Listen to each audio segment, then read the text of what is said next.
Hi folks, and welcome back to Math with Captain Rod. I'm making this video here to provide examples of how you find zeros of functions. In this case, we're going to be looking at quadratic functions.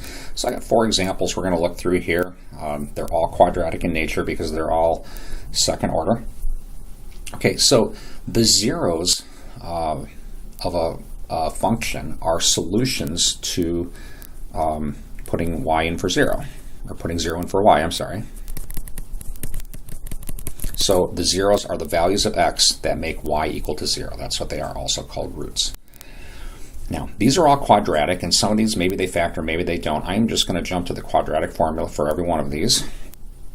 Quadratic formula never fails, so x is going to equal, opposite of b is going to be 4 plus or minus square root of b squared. I'm just going to go ahead and write 16 for that, minus 4 times a times c all over twice a. And I'm going to go ahead and do this. Here's a, twice a would be 6.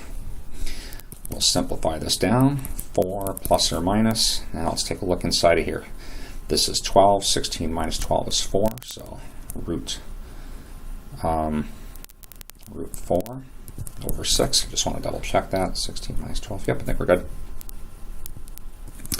All right, so let's see.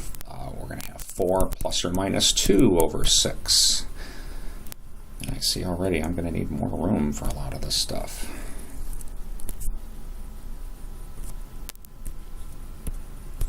All right, and now we'll just kind of separate them out. 4 plus 2 is 6 over 6, which is 1. And 4 minus 2 is 2 over 6, which is 1/3. Now, the zeros are the values of x that give us a 0 out, and here they are, 1 and 1/3 for that particular one. I'm going to go ahead and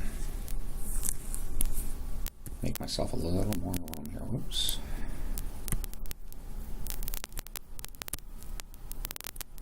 All right, for these other ones. All right, let's take a look at this one. All right, so the zeros here, we're going to put 0 in for y. Apply the quadratic formula. Right, opposite of b, plus or minus the square root of, right, b squared minus 4 times a times c all over twice a. Now a is 1, so twice a would just be 2. All right, we're going to have 1 plus or minus square root of. All right, looking under here, so 4 and 12 is 48, and it's plus because there's 2 negatives and a 1, so 49 over 2. So there's our 2 zeros, 1 plus or minus root 49 over 2. This can be simplified, though. That's 1 plus or minus 7 over 2. Okay.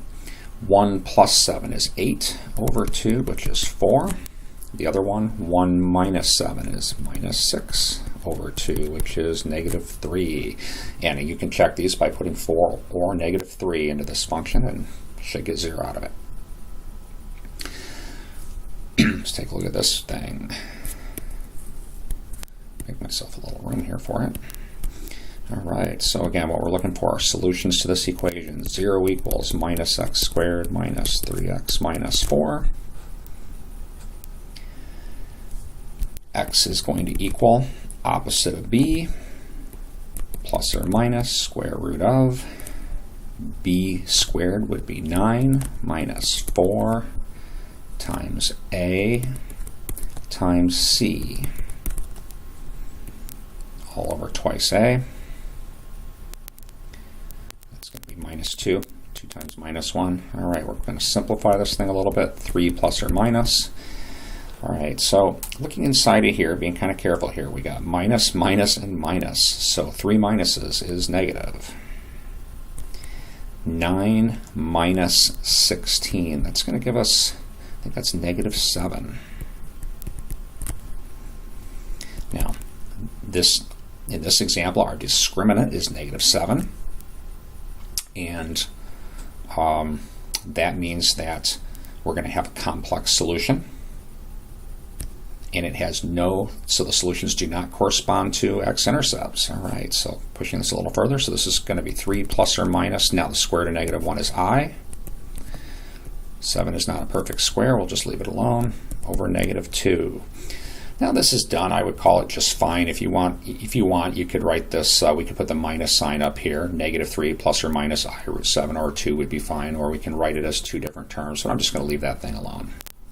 And I think what I'm going to do here is I'm just going to leave this one as practice to the viewer here. Anybody who's taking a look at this, go ahead and give that one a whirl. I hope that this video helped demonstrate how to find the zeros of quadratic functions. Have a great day.